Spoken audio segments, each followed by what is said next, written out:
quebra. Quebra. Olá, pessoal. Bem-vindos à gravação de mais um episódio do Star Médico Podcast.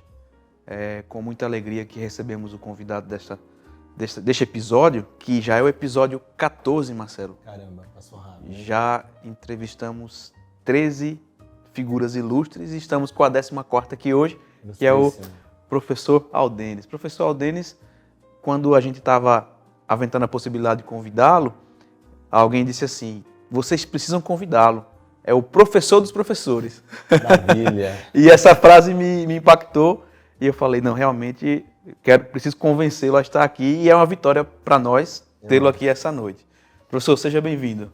Agradecemos. Eu é que agradeço o convite, é uma honra para mim, acho que fazer parte desse seleto grupo que vocês convidam sempre é uma maravilha e poder discutir, conversar sobre coisas tão informais da medicina. E eu tinha até comentado aqui em Salvador antes, falei, bom, todo professor psiquiatra, eu nunca vi ninguém reclamar, todo mundo gosta dos professores psiquiatras, né? Então, assim, da mesma forma. Todos também da Federal de Mato Grosso, todo mundo gostou muito, então, é isso aí, seja bem-vindo, muito obrigado, professor, pela presença. Vamos aproveitar bem o tempo, então, né, para conversar sobre as coisas que interessam ao público do podcast. Perfeito. E queria Marcelo, aqui, faça o convite. É isso aí, convidar o pessoal a curtir a gente nas redes sociais aí, o QR Code aqui no canto inferior, tá? Que você possa aí ter acesso ao YouTube, ao Instagram, Star Médico Podcast. Estamos aí com esse trabalho, trazendo aí não só algo sobre a medicina, mas também sobre a vida, né, a carreira, e você possa aprender aí com as pessoas que temos entrevistados. Então, assim, tem muita novidade aí chegando.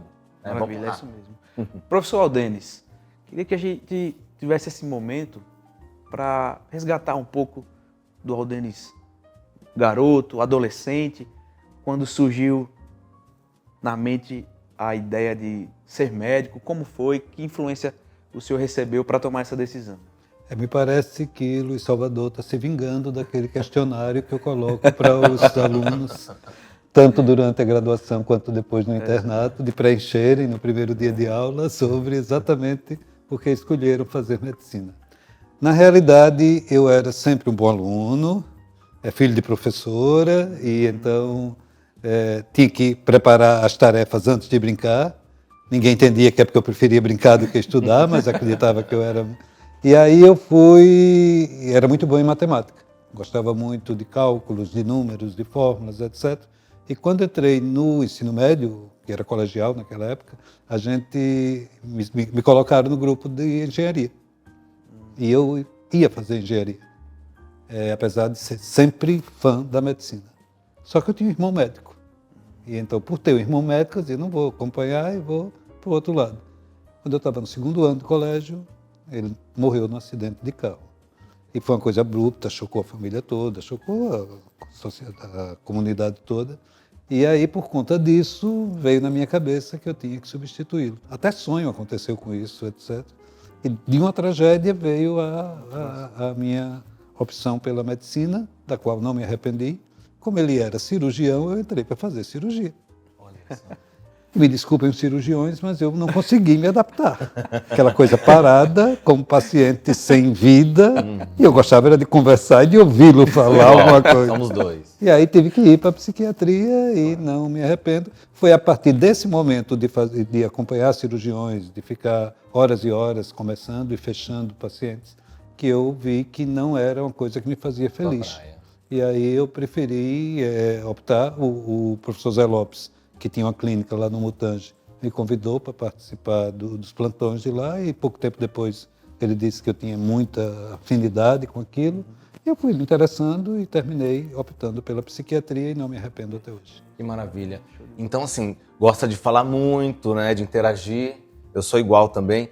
E a decisão para a docência, como que foi? A partir de quando você pensou, bom, eu quero ensinar, eu quero passar o conhecimento, né? Eu gosto não só de conversar, interagir, mas também quero ensinar.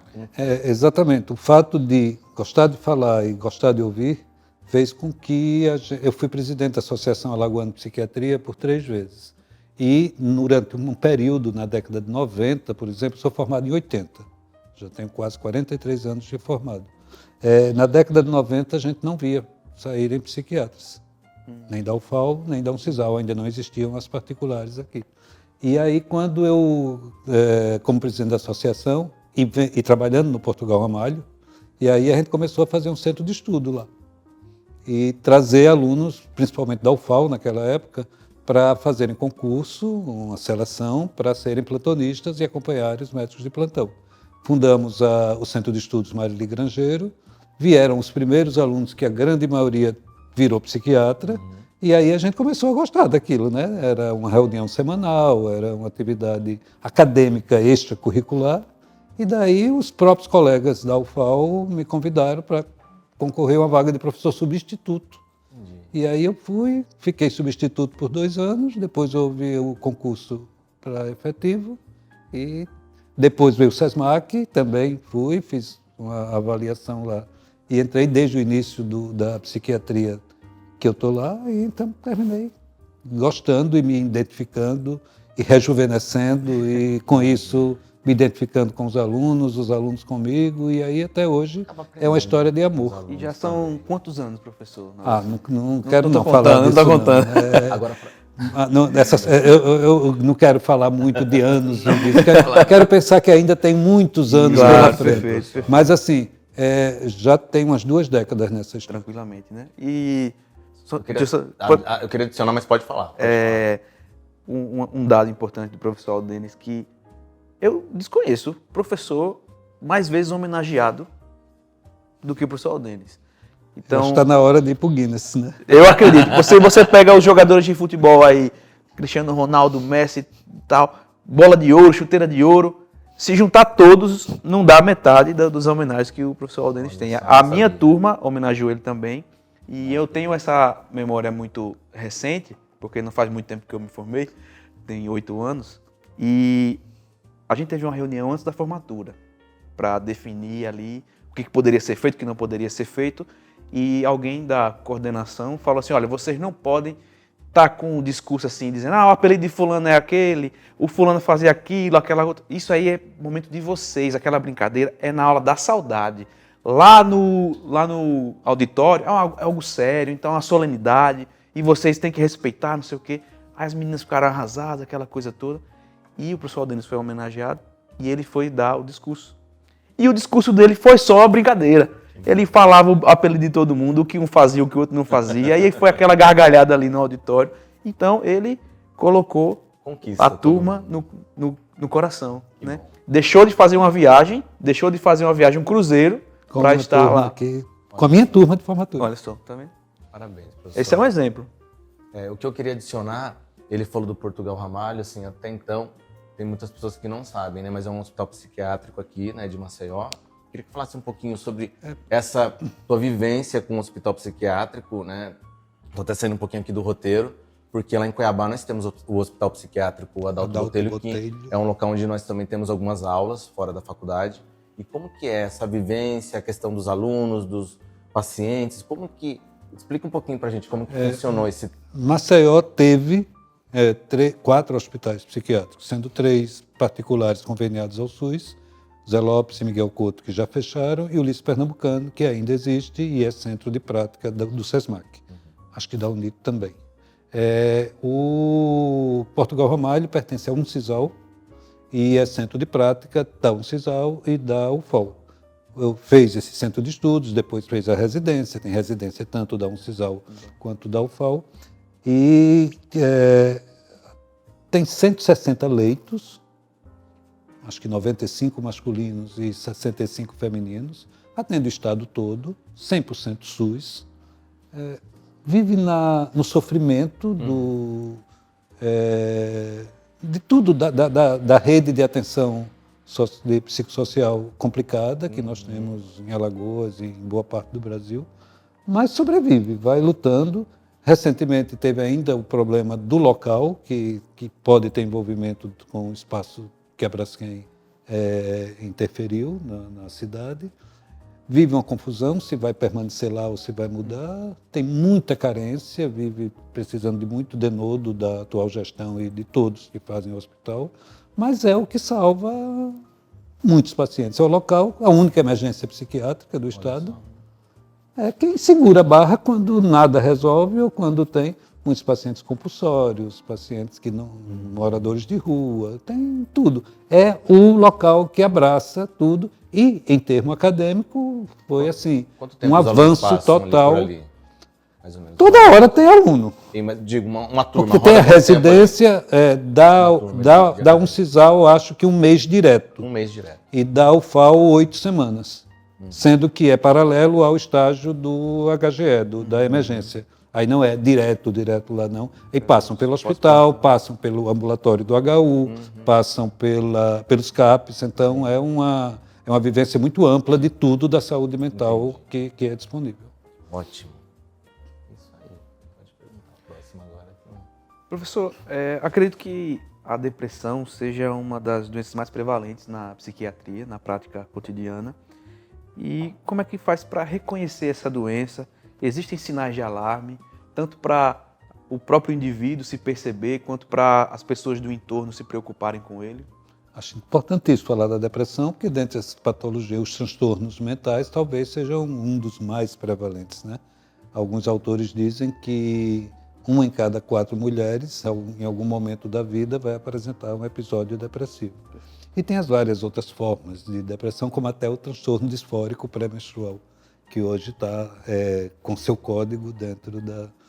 Então, nesse sentido, a gente tem que pensar, de uma forma geral, que o mundo... Nós temos as nossas oscilações do humor naturais, dentro dos limites de não chegar a um episódio hipomaníaco, maníaco, nem do episódio distímico, do episódio depressivo.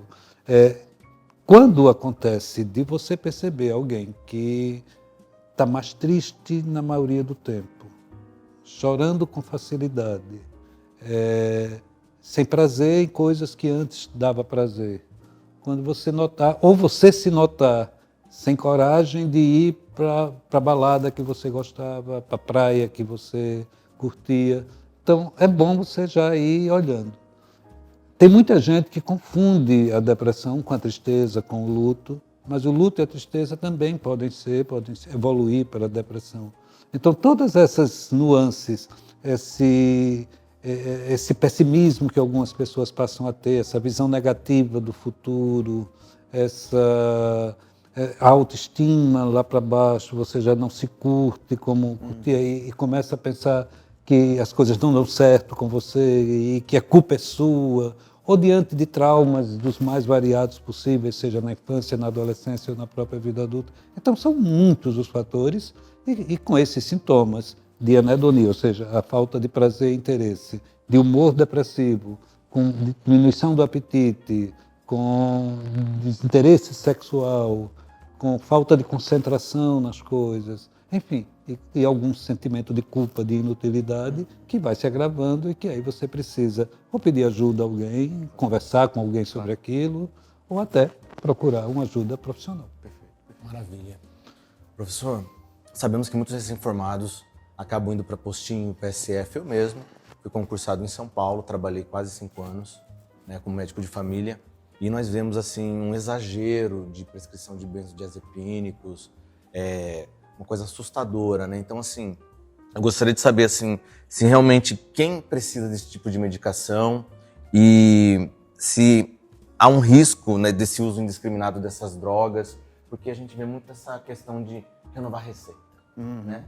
Então, assim, o médico de família fica lá 1 hora só renovando receita. Eu até costumava falar assim, olha, comigo vai funcionar assim. A pessoa tem que pelo menos passar 1 vez ao ano no psicólogo e no psiquiatra para a gente saber se realmente vai precisar manter dosagem, medicação. Não sei se eu agia de maneira correta, mas o que o professor tem para falar para a gente sobre tudo isso daí? Como professor, eu sempre digo para os alunos que quem prescreve mais benzodiazepínicos são os não psiquiatras. Às vezes, exatamente por isso, por só estar tendo que renovar pela demanda, dependendo do local onde está, e outras vezes pelo não aprofundamento do conhecimento. Os benzodiazepínicos são excelentes medicamentos, desde que, no momento certo, pelo tempo certo. Então, o tempo curto, inclusive.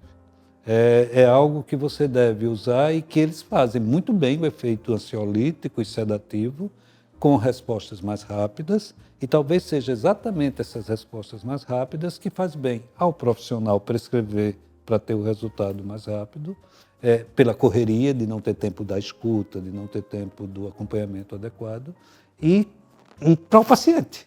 O paciente termina gostando, como gosta da morfina, como gosta de outras coisas que façam bem a ele e que ele se sinta fugindo de uma realidade que o torna triste, infeliz, ou que tira seu sono, ou que lhe causa bastante ansiedade. Então, há uma indicação enorme de benzodiazepínicos em transtornos mentais, como o do pânico, os outros transtornos ansiosos. Ele até pode ser usado no sintoma da insônia de pacientes maníacos, esquizofrênicos, enfim. Mas já tem outros pacientes que não podem usar de jeito nenhum. No estresse agudo, por exemplo, é contraindicado o benzodiazepínico. Na intoxicação por álcool ou por outro depressor, sistema nervoso central, você não vai usar o benzodiazepínico. E muitas vezes se esquecem, não avaliam e ficam repetindo. E o próprio paciente, como eu digo, ele se sente bem e ele termina correndo o risco da dependência. E esse uso prolongado e essa dependência pode trazer alteração da memória, alteração cognitivas outras, da atenção, de tudo, e o prejuízo dele entrar, ser enquadrado com mais um transtorno, que é a dependência de sedativos e ansiolíticos. Então, deve ser prescrito sim, mas prescrito com conhecimento, saber da meia-vida, por exemplo, de cada um deles, quando é que pode no outro dia sair dirigindo ou não, todos os cuidados que tem que ter da informação à família e da possibilidade, desde o início, do paciente pensar no desmame de forma adequada para que os medicamentos que precisam realmente ser mantidos serem mantidos e o benzodiazepínico ser retirado, evitando todo esse tumulto na vida do paciente. É muito complexo tudo, né? Se você for avaliar, então assim, como o professor tinha citado, né? A questão de uma rede, né? Como o CAPES, o NASF, que é o Núcleo de Assistência à Saúde da Família, infelizmente é muito ainda precário. E isso daí faz com que isso aconteça e é o que ele falou. A gente nem vê o paciente, só vão lá, entrega às vezes a receitinha, renova e o que ele está falando, você não sabe se o paciente tem contraindicação ou não tem. E uma coisa grave, uma complicação pode acontecer e acontece, não é verdade, muitas vezes? Claro, claro. E o paciente vai correndo o risco de... E ele fica tão dependente que você fica insistindo para tirar e ele diz, não vou tirar. Eu quero dormir, e aí, se eu tirar, eu vou ter que conviver com o problema e eu não quero conviver. Às vezes não é nem pela necessidade mesmo, é pela fuga. E isso é comum e termina sendo... A gente tem um dos benzodiazepínicos, que é o segundo medicamento mais vendido no mundo, né? Então, por aí você sabe da... E, repito, ele é excelente, ele precisa estar na prática médica, mas ele deve ser usado com cautela, no tempo certo, pelo período certo. E no município onde eu trabalhei apenas 3 meses nos PSF. Havia o dia de receita. Então, a gente ia para o trabalho, não atendia ninguém. Era só renovação. E 80% a 90% dessas receitas eram as receitas azuis. Professor, o senhor... Reavaliação, né? Não tinha. E aí você lembrou de uma coisa boa. É tão importante o benzodiazepínico que ele é tarja preta. Que ele é do receituário azul. Exato. Então ele tem que ter um Especial. controle. E ainda, eu não sei se agora existe, como existia antes, mas ainda encontro paciente que diz, precisa não fazer a receita, que eu compro Consigo. sem ela. Então eu acho que ainda existe. Eu espero que seja bem mais controlado isso, mas principalmente nos lugares mais distantes, com menos controle, fiscalização, a farmácia ainda de bairro, acontece. né? Vamos falar logo E assim, aí né? o pessoal termina adquirindo e usando, mesmo que o Famoso profissional não discriminado. prescreva. Exato. Professor, o senhor comentou sobre as queixas de ansiedade e a gente relaciona muito a ansiedade com o estresse cotidiano, com a carga de trabalho, com o horário apertado, com o trânsito. E qual é o limite da ansiedade que a gente pode tolerar no dia a dia e a partir de que momento a gente percebe que tornou-se um transtorno de ansiedade? Eu costumo dizer que a ansiedade é benéfica. A ansiedade como estado, como a não patológica, né? Ela estimula a gente, ela traz com que a gente tenha mais disponibilidade para as coisas, não se acomode tanto. Só que ela, em exagero, ela vai trazer consequências para você, mesmo até sem ser patológica, ela traz sintomas físicos, ela traz sensação de peso, né? dor de cabeça, mexe com seu sono. Quando ela junta tudo isso e atende aos critérios diagnósticos e principalmente traz uma limitação à atividade de alguém, traz prejuízo funcional ao indivíduo, aí ela é considerada um transtorno. Seja ele generalizado, seja ele pontual, como o do pânico, seja ele até um transtorno fóbico, uma fobia, uma agorafobia, uma fobia social. Então, são situações em que você pensa até onde a minha ansiedade está me ajudando, está me levando adiante, até onde isso eu consigo fazer as coisas apesar disso, ou até onde eu não consigo nem deitar numa rede e relaxar no domingo à tarde, porque eu tenho compromissos, porque eu tenho que fazer isso, aquilo, outro, então não separa uma coisa da outra, e que traz prejuízo às suas relações afetivas, à sua relação acadêmica, à sua atividade acadêmica, à sua atividade profissional, e que você deixa de produzir por conta daquilo. Eu não consigo apresentar um trabalho na frente de ninguém, prefiro tirar 0, então aí você já vê que tem um prejuízo significativo e que você precisa enfrentar. É talvez, com a depressão, um dos transtornos realmente mais comuns na saúde mental. Professor, para quem não sabe muito bem, está muito em voga esse tema, né? O pessoal de casa entender, o que seria o TDAH, quais seriam as características de quem tem esse transtorno, para o nosso público poder entender um pouquinho. Fala um pouquinho para a gente do TDAH, que é um tema interessante para a gente hoje. TDAH é a sigla de transtorno do déficit da atenção e hiperatividade. É um transtorno, eu diria, relativamente novo, porque é do fim do século passado, na segunda metade do século passado, quando muitos outros transtornos foram detectados e colocados, muito questionado por muita gente no início, se era realmente o transtorno, era um interesse da indústria farmacêutica de desenvolver um derivado das anfetaminas, mas que foi cada vez mais confirmado que tem toda uma característica que são a parte voltada para o déficit de atenção.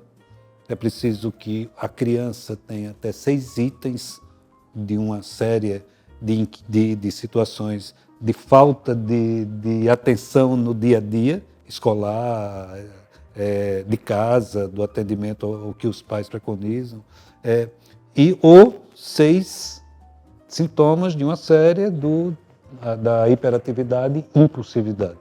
Então, eu tive um paciente, por exemplo, começava a consulta assim e terminava a consulta com os pés aqui e ainda rindo de mim, dizendo como você é engraçado, de cabeça para baixo, como se eu que tivesse de cabeça para baixo.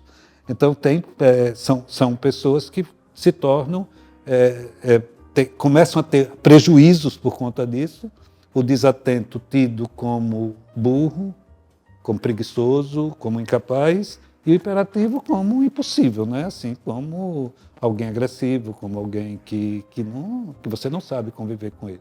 É muito mais comum na criança e tem que se detectar nessa fase do desenvolvimento. Um diagnóstico importante é que tenha 6 meses, pelo menos, desse período, para poder você definir como transtorno, porque você pode ter isso por uma relação única e aquilo depois desaparecer. No adulto só exige 5 desses 6 sintomas e poucas vezes você se diagnostica primeiro no adulto. É muito comum o adulto diagnosticar quando o filho tem e ele se vê e lembrar, mas ele não tratou, ele não identificou, até porque antes era pouco divulgado. E outro detalhe, tem que ter pelo menos em 2 locais. Então não pode ser assim, eu sou assim em casa. Eu tenho que ser em casa e na rua.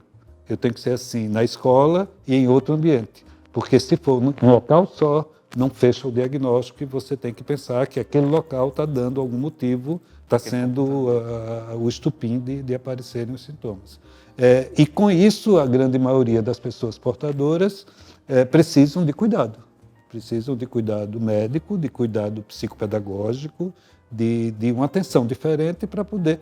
Porque a maioria do diagnóstico vem principalmente do item hiperativo, embora o mais comum seja o combinado, tanto ter hiperatividade quanto déficit de atenção, mas o item que tem o predomínio do déficit de atenção é diagnosticado quando começa a escola.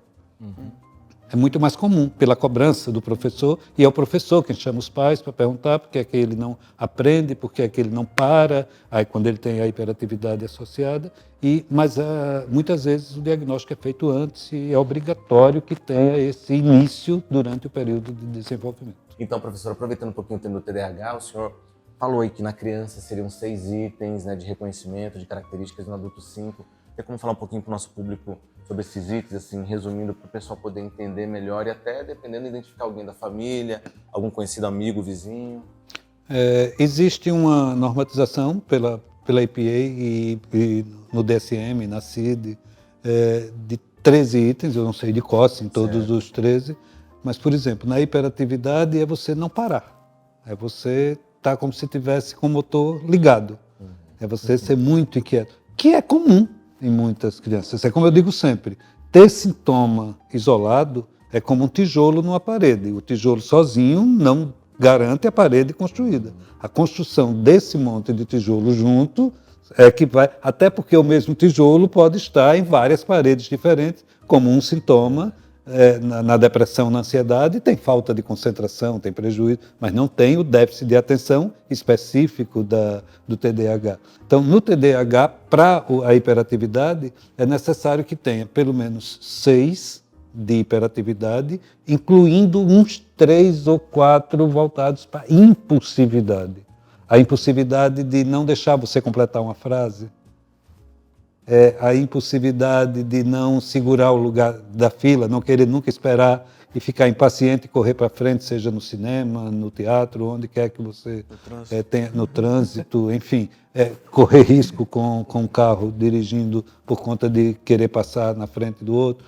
Então, e a hiperatividade como um todo, repito, é aquele paciente movido a um motor que não tem paciência para nada e que está sempre muito enérgico, muito disposto a fazer as coisas e não para e fica mudando de posição a ponto do exemplo que eu dei de ficar.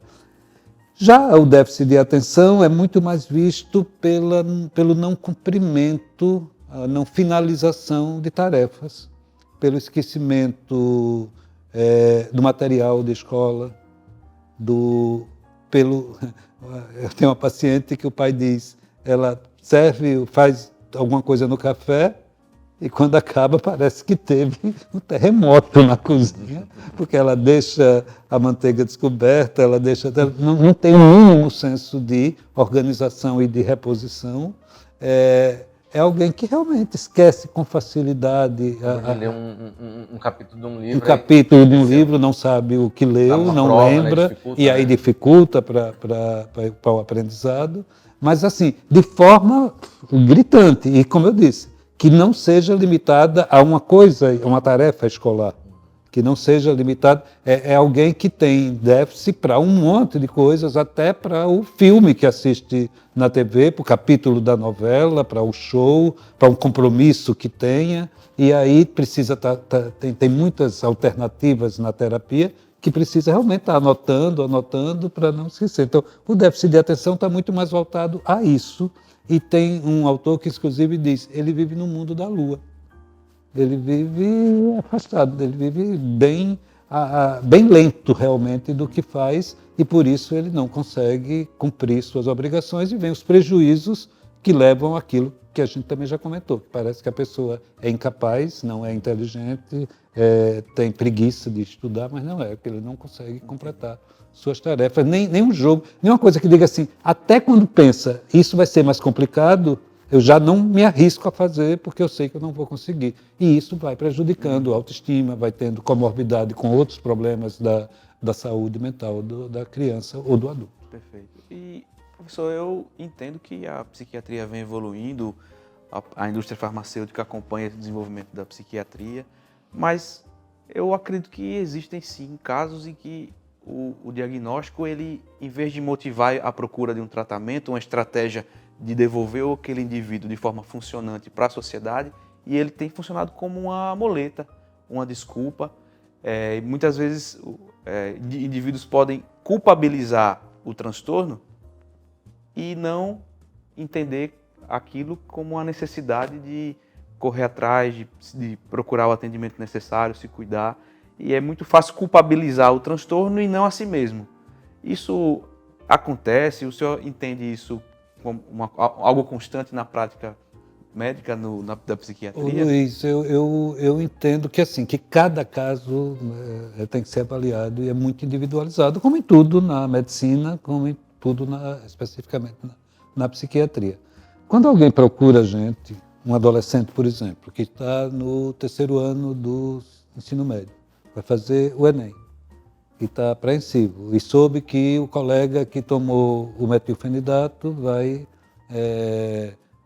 se deu bem com alguma coisa. E aí vai, e é capaz de, quando você preenche os 13 itens para perguntar, porque lá diz se for muito comum, for muito frequente, etc., aí você preenche aqueles 6 pontos para poder prescrever aquela medicação, que é mais dependente até do que os benzodiazepínicos, tanto que o receituário é amarelo, é diferente do azul e diferente do comum para a classe médica, e chega a dizer a você que tem todos aqueles requisitos. Aí você pede para o pai, para a mãe, para alguém que está em casa, preencher o mesmo formulário e vem bem diferente do que estava, porque o desejo é eu ter acesso a essa medicação para isso. Eu acho que não é isso que você está se preocupando. Você está se preocupando assim, com que aquela pessoa que não buscou ajuda, aí eu não tenho como responder, porque esse que não busca ajuda não chega até a gente. Deixa eu tentar contextualizar. Okay. São 2 casos diferentes. Tem a pessoa que quer o atalho da medicação, porque viu alguém que usou e estava se dando bem, e aquela pessoa que é totalmente relapsa, relaxada, não tem atenção com os estudos ou com o trabalho, e fala assim, não, mas isso aí é culpa do TDAH. É culpa do TDAH. Não, mas eu tenho TDAH, entendeu? E aí fica como uma desculpa. Isso aí a gente não sabe, não tem como responder, porque não é isso que eles dizem para a gente. Uhum. Quando eles nos procuram, eles aceitam. O que eu posso dizer é que tem muito paciente que deixa de tomar e pode realmente, diante do dia a dia, no trabalho, na escola, etc., agir dessa forma. Uhum. Mas o que tem TDAH, esse precisa não se acomodar como nenhuma outra doença. Eu faço isso porque sou depressivo. Eu faço isso porque sou ansioso e isso justifica. Isso é típico de quem tem transtorno de personalidade, de ficar culpando os outros, etc. Mas assim, é questão mesmo de caráter de cada um, é questão do modo de ser de cada um e que deve ser aceito quando for possível, quando for uma coisa cabível, e que deve ser chamada a atenção, etc., quando isso fugir das responsabilidades que ele tem condição de assumir. O que a gente, como médico, como psiquiatra, se preocupa é se ele não estiver se tratando ou daquele outro que não tem, ou tem uma ansiedade muito grande, tem uma desatenção por outros motivos, uma dificuldade de aprendizado por outros motivos, e acha que os medicamentos vão resolver e não se preocupam com as outras alternativas de tratamento e não querem ajuda nenhuma, a não ser o medicamento, para poder dizer... E não mede as consequências disso. Não é quando o benzodiazepínico eu vou tomar porque eu vou dormir, porque eu vou para isso. Ou eu vou tomar porque vou ficar muito vivo e não vou dormir. O contrário, não vou dormir, vou estudar e vou tirar 10. Pode até tirar de vez em quando, mas tem que medir as consequências disso. Eu me preocupo muito mais com esse tipo de pessoa que procura o uso e usa a gente porque mente para o profissional e o profissional termina prescrevendo porque acreditou no que ele disse, principalmente o adulto, porque quando é mais jovem a gente chama a família para ver, para acompanhar. E aí você vai ter um controle maior se deve ou não medicar. Às vezes eu até digo que estou sem o prontuário amarelo para não... E hoje em dia, com muito psiquiatra infantil que Maceió tem, eu já tenho indicação para eles, porque como eles convivem muito mais com isso, fica muito mais fácil para que eles percebam e captem a situação. Mas também já tive muito paciente que começou, viu os efeitos colaterais e teve a honestidade de dizer eu estou começando a ter mais problemas do que vantagens. E eu digo, porque na realidade, talvez para você seja melhor unir um ansiolítico e um antidepressivo, tratar as outras coisas. O povo confunde muito ansiedade exagerada com hiperatividade. O povo confunde muito sintomas apáticos da depressão com o déficit de atenção. e aí inventa ou amplia quando vê aquele questionário, ou vai sugestionado por aquilo e preenche que tem tudo, quando na realidade não tem, e aí só com a ajuda de outras pessoas convivem. Eu já pedi a namorado para avaliar a namorada, eu já pedi muitas vezes para poder fechar diagnóstico e fazer tratamento. E às vezes você tratando sintomas depressivos ou ansiosos que tenham, mesmo que a pessoa tenha traços de TDAH, pode dar resultado melhor do que o uso desses medicamentos. Aproveitando que o professor estava falando aí, às vezes as pessoas vão olhar e falar assim, nossa, Marcelo tá rindo, o Salvador tá sério, mas é porque eu tô lembrando de tanta coisa que aconteceu na minha vida, e uma delas foi durante a faculdade.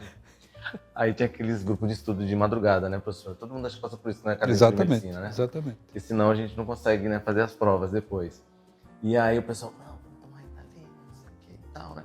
Aí eu falei, pô, vamos embora, né? Porque vamos parar a noite aí estudando, vai ficar todo mundo, né, ligadão, e outro dia tá ali elétrico na hora da prova, vai estar tudo na cabeça. Eu também dormi.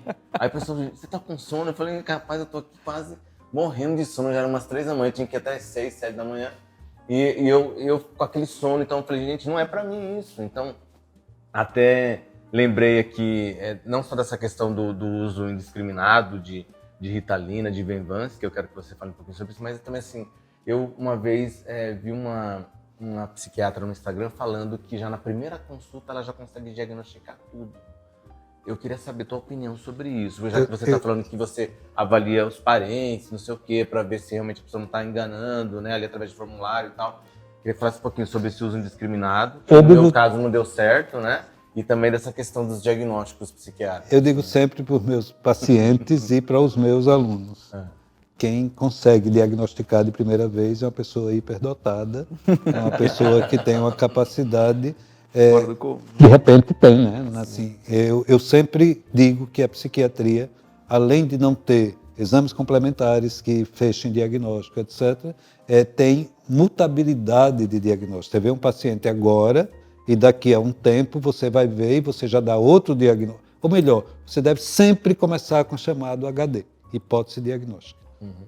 Mesmo que você faça uma consulta perfeita de 3 horas, tudinho, você bota a hipótese diagnóstica e vai ver, e vai pensar nos diferenciais, e vai ouvir. E a grande semiologia da psiquiatria, os grandes exames complementares, etc., é o acompanhamento, é a escuta, é a observação. Então, quanto mais você puder pedir informação de terceiros, quanto mais você puder ver esse paciente, quanto mais você puder escutar esse paciente, observar ele desde a hora que ele chega, como é que ele se comporta. Então, como é que você chega para alguém e diz que tem TDAH, se você deixou um interno na sala de espera e o colega viu a pessoa extremamente ativa, mas sem ser hiperativa, sem ter desatenção nenhuma, responder tudo direitinho, quando chega lá dentro, muda o comportamento para... Então a gente usou muito isso no tempo que eu fazia ambulatório pela UFAL, que a gente deixava um dos colegas revezando na sala de espera para ver não só o TDAH, mas qualquer outro quadro. E quando entrava, ele já trazia a história de como o paciente se comportou enquanto esperava. E aí a gente... Só que no consultório a gente não tem isso. Então a gente vai pelo que o paciente diz e aí, se for necessário, tem que chamar mais alguém. Eu acho que nesse ponto especificamente a grande sacada de qualquer profissional da área da saúde mental é ver, rever, esperar para ver. Você pode até confirmar, a primeira hipótese pode ser a real, mas você pode mudar ao longo do acompanhamento, porque mudam, dependendo da resposta ao tratamento, muda porque você percebe um outro detalhe que você faz uma pergunta que esqueceu de fazer no primeiro dia, que muda todo o rumo da história. Então é importante que você faça isso várias vezes. Mas você perguntou duas coisas. Uso indiscriminado, que eu usei e dormi, né? Era para ficar... É raro ouvir uma experiência como a sua, eu não vejo isso. Umas 2 ou 3 pessoas já disseram a mesma coisa, mas é muito raro. Mas o que é mais interessante é o que disse que no outro dia, quando foi fazer a prova, não lembrou de nada. Não, eu lembrei. Como se tivesse... Porque você não precisava dela. Não, eu sou meio assim... em pânico, assim, então acho que eu sob pressão. Tanto até a hora que eu fui dormir. Não por causa do remédio, mas apesar dele. Isso.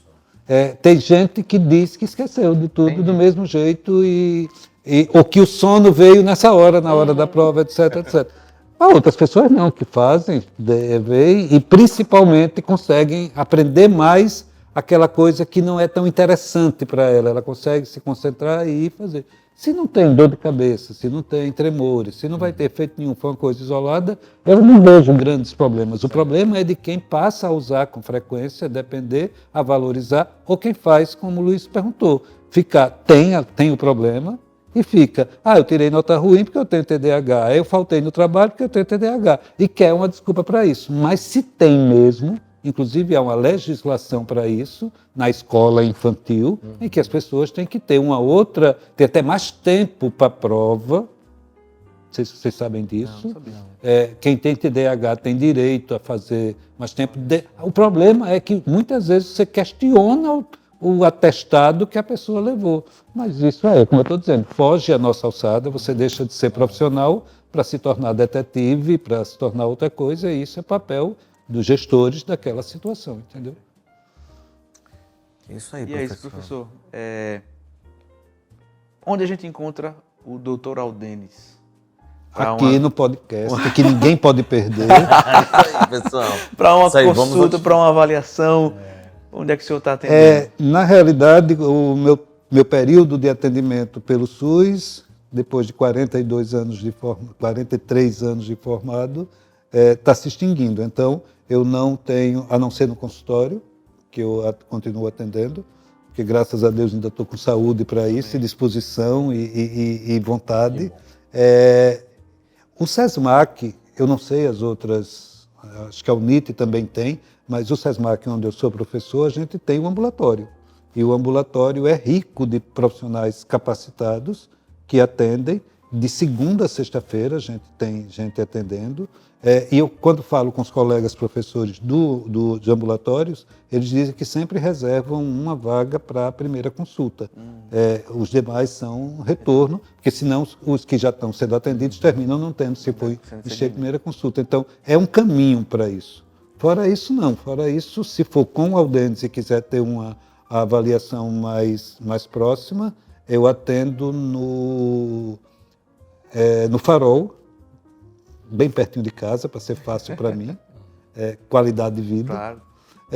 E aí, o número do consultório é 3358-4068.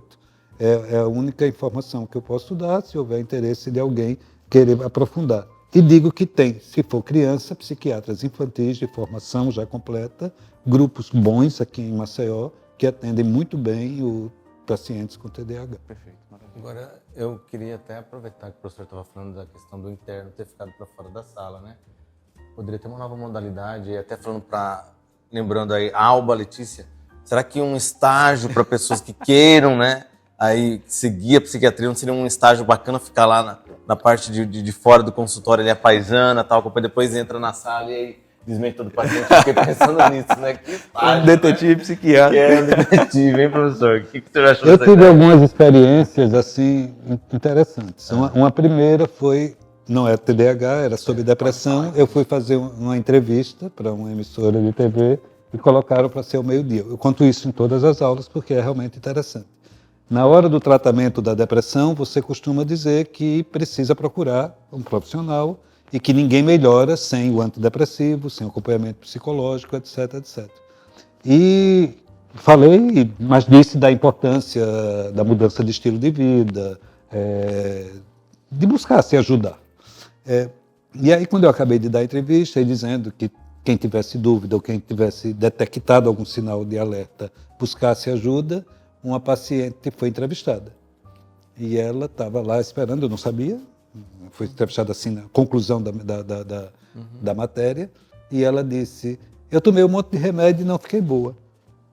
Aí fui para o happy hour do Sesc, comecei a ir para lá toda sexta-feira à tarde, às 5 horas da tarde, danço, e fiquei boa da depressão.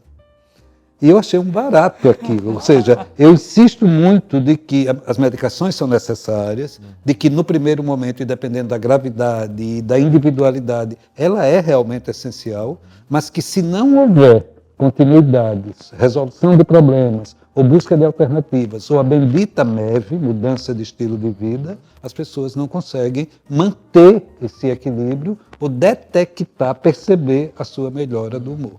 A mesma coisa serve para a ansiedade, a mesma coisa serve para o TDAH. Não adianta estar usando Ritalina, não adianta estar usando Venvance, se não houver um estímulo de psicopedagogia, uma colocação do aluno em determinado setor da classe, longe de janela que estimule estímulos, na última fila em que ele comece a fazer e o professor não perceba, é que não exista preparação e capacitação desses professores, que não exista qualquer outro fator colaborador e que não exista na pessoa a sensação, a definição de que eu preciso de tratamento, de que eu vou buscar para eu me responsabilizar porque é que eu não consigo e botar a culpa no transtorno para não conseguir. Essa acomodação nem pode vir do paciente, nem da sua família, que deve estar atento a tudo isso. Coisa, hein, professor? Muita coisa interessante, assim, muitas dicas, né? E assim, queria saber algumas dicas que o senhor possa passar aí para nós, para quem estiver nos assistindo aí, para manter uma boa saúde mental, né? Eu sou o primeiro a ouvir, né? Eu quero saber, né? Quais são as dicas. E a gente, como médico, sempre pergunta para a gente dentro da especialidade, né?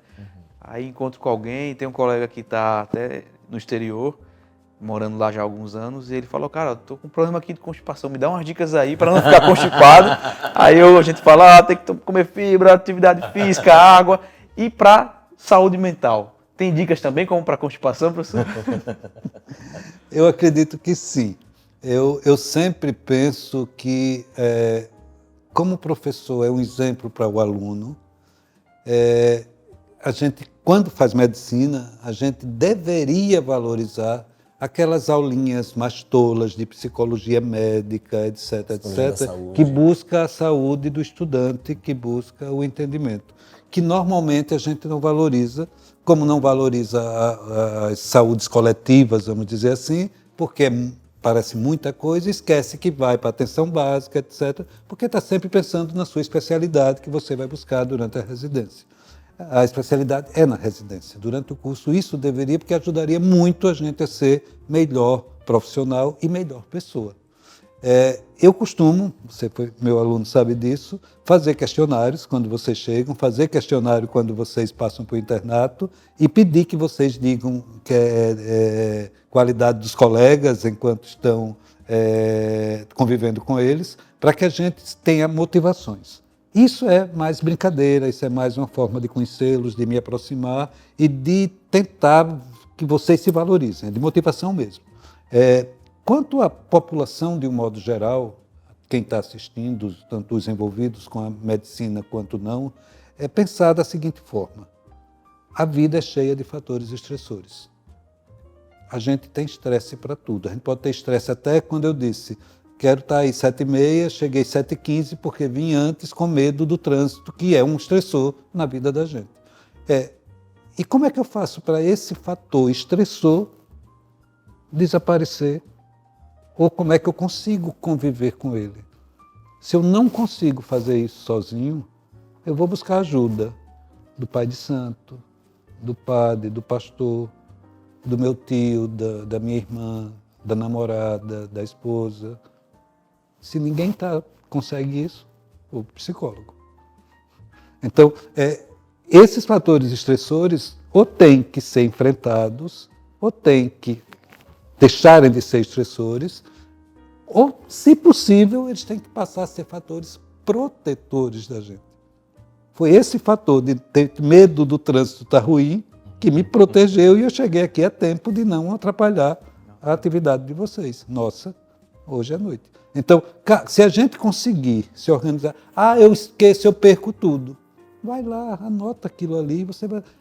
Eu chego em casa, se eu não botar a chave do carro num determinado local, quando eu for sair é uma confusão e um atraso, porque eu não sei onde a chave está.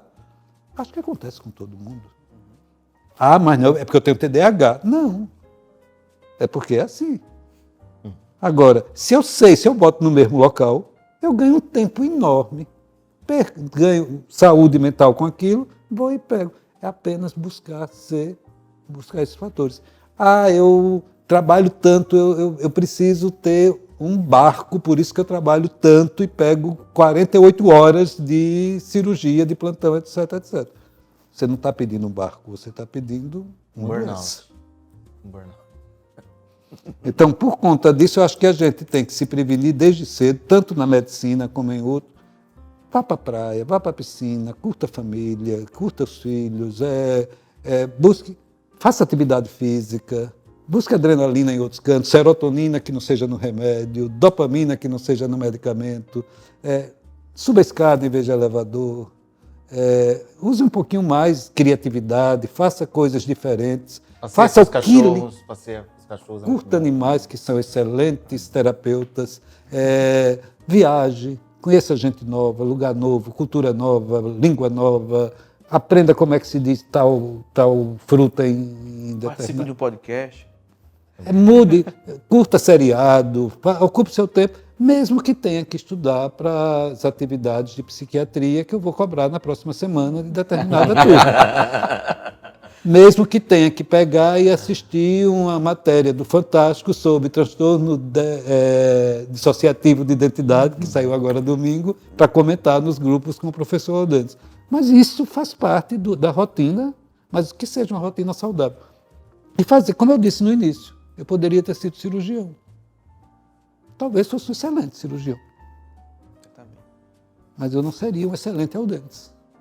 Então, essa busca de você se identificar e buscar fazer o que faz, você termina brincando com o que você faz. Você faz com prazer, você não se cansa, você não está pensando só no financeiro, você está pensando que vai economizar se estiver feliz, para não estar gastando consulta com o professor Aldanes, nem com outros psiquiatras, nem com internações em lugares disso, ou isso, aquilo, aquilo outro.